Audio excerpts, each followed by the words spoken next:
Hello everyone, class 8 history chapter 6 second video. Cotton mills come up. सब कुछ cotton का काम एक ही जगह में होना से उसको कॉटन मिल बोलेंगे. The first cotton mill in India Bombay in 1854. Bombay cotton textile का हब इसलिए बना था क्योंकि 1. बॉम्बे इम्पोर्टेंट पोर्ट सेंटर बन गया था एक्सपोर्ट ऑफ रॉ मटेरियल्स का. 2. बॉम्बे के आसपास ब्लैक सॉइल थी तो इजी था कॉटन टेक्सटाइल इस्टेब्लिश करना. 3. पॉपुलेशन ज्यादा होने की वजह से लेबर कॉटन मिल में काम कर सकते थे. लेबर आराम से मिल जाते थे. देखो फिगर 10 यहां में. पारसी और गुजराती बिजनेसमैन रिच थे तो इंडस्ट्री सेटअप करी और फैलने लगी इंडस्ट्री. इसलिए बॉम्बे को हब ऑफ कॉटन टेक्सटाइल बोला गया. What about the other cities? Mills come up in other cities also like Ahmedabad, Kanpur, Uttar Pradesh. Cotton mill increase होगी तो लेबर की डिमांड भी इंक्रीज होगी. तो माइग्रेशन जो हुआ था लोगों का, तो बहुत सारे लोग को ये कॉटन मिल में जॉब मिल गई काम. थाउजेंड्स ऑफ पुअर किसान, कारीगर और agriculture labour move to the city to work in the mills. Challenges faced by Indian textile industry. 1.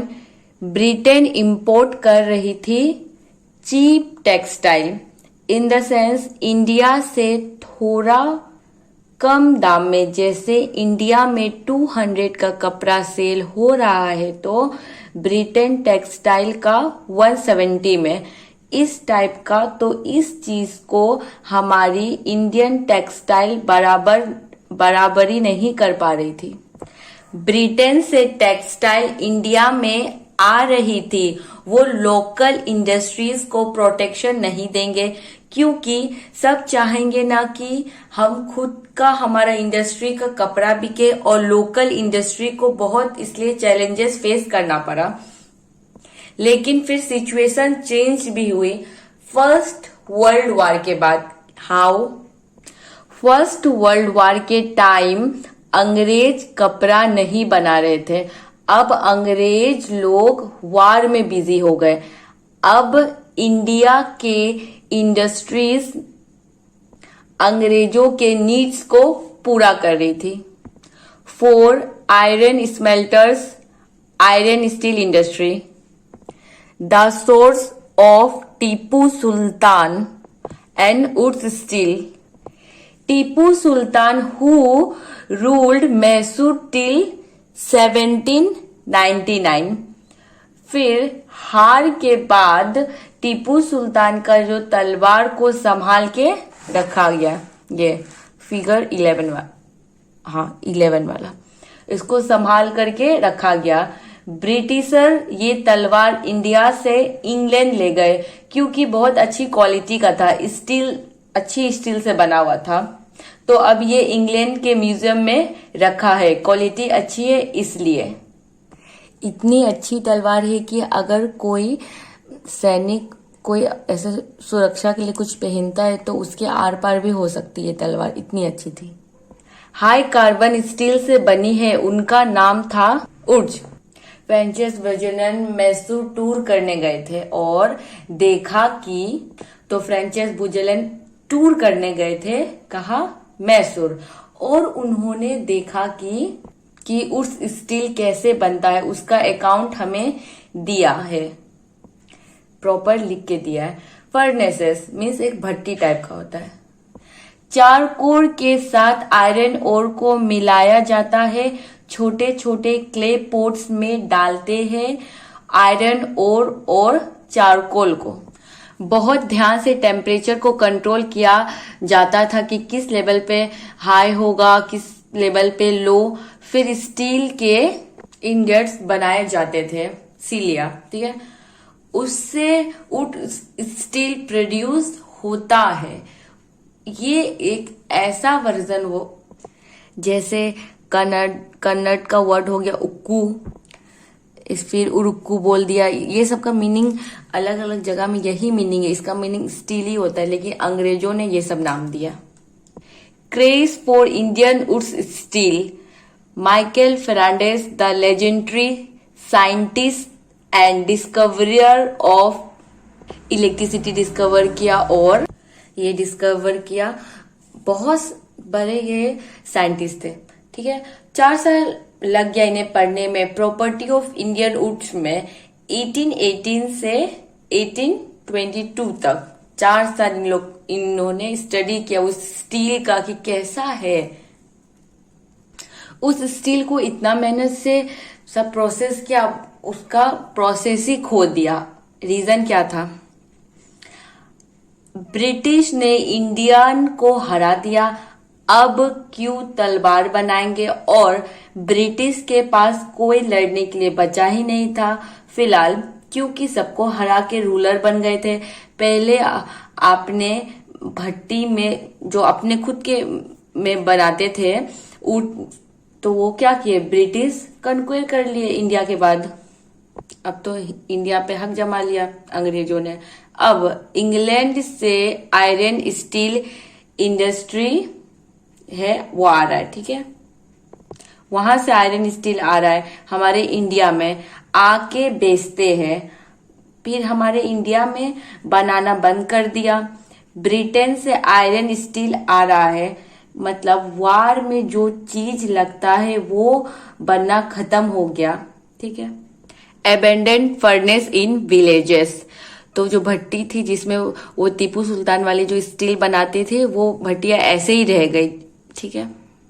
अब वो भट्टी को कोई यूज नहीं करता था, और टीपू सुल्तान की तलवार वाली जो स्टील है वो अच्छी है, तो उसको बनाने के लिए भी हाईली स्पेशलिस्ट टेक्निक चाहिए होगा, स्किल होना पड़ेगा। फिर भी बहुत जगह देखा हमने कि ये बन रहा है वो स्टील, मीन्स इंडिया के लोग हाईली स्किल्ड थे, टैलेंट थे ना, और वो स्टील प्रोड्यूस हो रहा था। और 1 मिट्टी और ब्रिक से बनता था ये भट्टी में। 2 पिघलाने का काम मैन करते थे।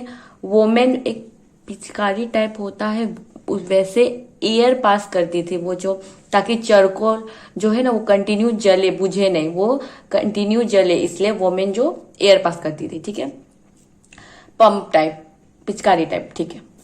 और मेन स्मेल्टिंग देखते थे, मतलब high temperature, low temperature, technique वाले जो हार्ड है ना काम, टेक्निक भले ही हार्ड हो, लेकिन वो स्टील बनाने के लिए जो मटेरियल्स की जरूरत है वो सब प्रेजेंट है, इजीली हमें मिलता है।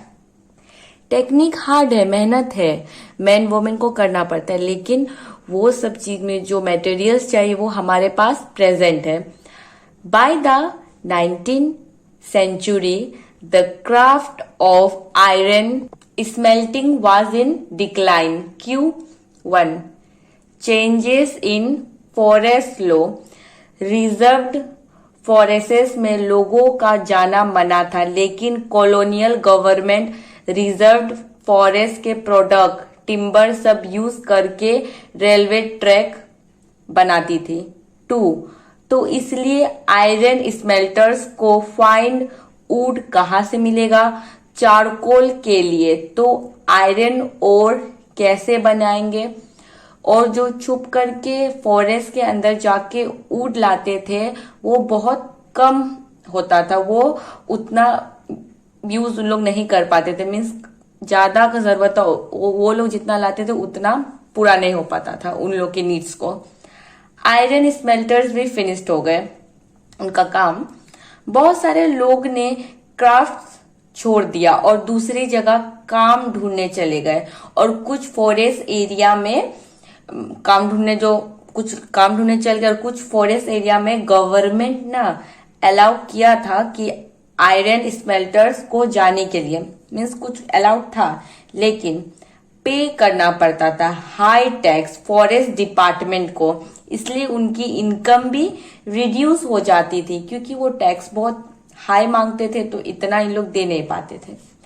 19वीं सेंचुरी में आयरन और स्टील यूरोपियन से आने लगी थी, तो इंडिया के स्मेल्टर्स यूटेंसिल बनाने में बाहर से जो आयरन आता है उसका यूज करने लगते थे।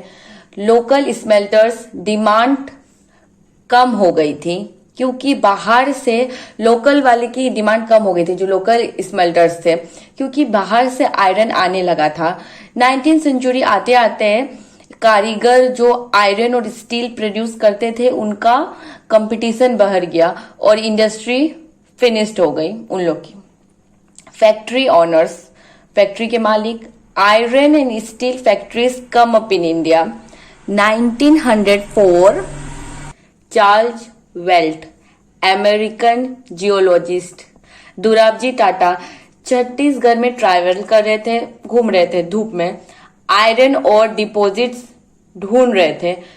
तो ये जमशेदजी टाटा के बेटे थे, ठीक है।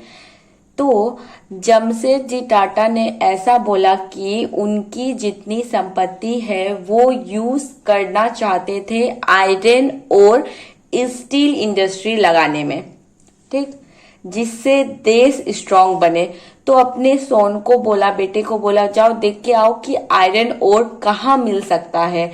और बहुत ढूंढने के बाद उन्हें आयरन ओर तो मिलता है, लेकिन जिस क्वालिटी का ढूंढ रहे थे वैसा क्वालिटी का नहीं मिला। तो वापस आने टाइम उनकी मुलाकात होती है, अगाड़िया मिलते हैं, एक ट्राइब्स होते हैं वहां रहते हैं जो, ठीक है। एक आयरन स्मेल्टर्स की कम्युनिटी है छत्तीसगढ़ की और उनकी बास्केट में भरा हुआ था आयरन ओर। तो ये दोनों जो जाते हैं ढूंढने के लिए, तो उन लोगों ने पूछा कि कहाँ से आप लोग को ये मिला। तो उन लोगों ने एक राजहरा हिल्स की तरफ इशारा किया। फिर ये दोनों राजहरा हिल्स छत्तीसगढ़ जाते हैं और जो टाइप्स का आयरन ओर ढूंढ रहे थे वो मिल गया इन्हें।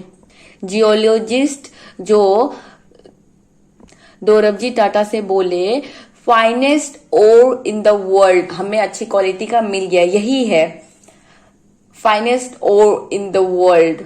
उनका ट्रैवल करना, ढूंढना सफल हो गया। Iron and steel factories come up in India. मन तो यही हिल्स में स्टील इंडस्ट्री लगाने का था, लेकिन नहीं हो पाया क्योंकि प्रॉब्लम्स थी। क्या प्रॉब्लम्स? रीजन ड्राई थी और पानी अवेलेबल नहीं था। हाउएवर भिलाई स्टील प्लांट है, वहां पे रॉ मटेरियल्स ढूंढने में अगारियस ने हेल्प कर दी। छत्तीसगढ़ में आयरन ओर नहीं मिला। जमशेदजी टाटा को अलग जगह उन्होंने ढूंढा कि जहां सॉइल और वाटर अवेलेबिलिटी हो स्टील इंडस्ट्री को स्टेब्लिश करने के लिए। तो उन लोगों ने सुवर्ण रेखा रिवर के पास, ये है, इसके पास आयरन ओर मिलता है और आसपास रॉ मटेरियल्स मिल रहा था। बोकारो ये सब जगह में, ये सब क्या है, कोल माइंस है, ETC। 2 industrial township Jamshedpur was established. अब तो पूरा शहर है जमशेदपुर। 3 1912 में स्टील प्रोड्यूस करना शुरू कर दी थी the Tata iron and steel company, TISCO. अच्छे टाइम पे टिस्को को स्टेब्लिश किया गया था। 19वीं सेंचुरी के आते ही, मीन्स आते आते ब्रिटेन से स्टील आ रही थी इंडिया में, रेलवेज बन रही थी, तो बिग मार्केट मिल गया। स्टील आयरन चाहिए होगा और ये तो ब्रिटेन बना रहा था और थोड़ा इंडिया से भी लेने लगे। पहले ब्रिटेन को लगता था कि इंडिया में अच्छी स्टील आयरन प्रोड्यूस नहीं हो सकती, फिर 1914 में फर्स्ट वर्ल्ड वार स्टार्ट हो गई और ब्रिटिश वार में बिजी हो गए और रेलवेज में जो भी स्टील आयरन की जरूरत थी वो टिस्को से लेने लगे। बहुत पुराना इंडस्ट्री है ये, अभी तो बहुत फेमस है। बहुत सामान मैन्युफैक्चर भी हुआ वर्ल्ड वार के टाइम। बाय 1919 कॉलोनियल गवर्नमेंट, देखो ध्यान से सुनो, by 1919 colonial government was buying 90% of steel जो मैन्युफैक्चर होता था कि कौन सी इंडस्ट्री से, टिस्को से। ओवर टाइम ये industry TISCO become the biggest steel industry with in the British empire. Steel जब बाहर से आना लेस हो गया तो इंडिया की आयरन स्टील इंडस्ट्री इंक्रीज हो गई। वैसे ही कॉटन टेक्सटाइल जब बाहर से आना बंद हो गया तो इंडिया में कॉटन टेक्सटाइल की डिमांड सप्लाई मीन्स इंक्रीज हो गई। जब बाहर से आना बंद हो गया तो इंडिया में इंक्रीज हो गई। वैसे ही स्टील आयरन जो बाहर से आ रहा था वो बंद हो गया तो उल्टा हमारे इंडिया में ही जो ये खुला है इसको, यहां से 90% जो स्टील है वो हम ही दे रहे ब्रिटेन को। और नेशनलिस्ट लीडर्स भी बोल रहे थे कि बाहर के टेक्सटाइल जो आ रही है उनको बॉयकॉट करो और खादी हाथ से जो कपड़े बन रहे हैं उसको पहनो, अपने देश का कपड़ा पहनो। फर्स्ट वर्ल्ड वॉर के बाद नेशनलिस्ट मूवमेंट चला और इंडस्ट्रियल क्लास स्ट्रांग बन गई। इंडिया में भी इंडस्ट्री बनने लगे, स्वदेश पहनने लगे, अपने देश का कपड़ा पहनने लगे, कपड़ा पहने हैं और गवर्नमेंट से डिमांड की जो बाहर से कपड़ा आ रहा है उन पे टैक्स लगाओ। अंग्रेज जो ट्राई करते थे कि कैसे इंडिया में उनका कंट्रोल बना ही रहे, फिर भी अंग्रेजों का कुछ कुछ डिमांड, मतलब अंग्रेजों को हमारा कुछ कुछ डिमांड मानना पड़ा, इसलिए भी उन लोग माने हमारा कुछ कुछ डिमांड्स ताकि उनका रूल इंडिया में बने रहे। ठीक है, थैंक यू एवरीवन।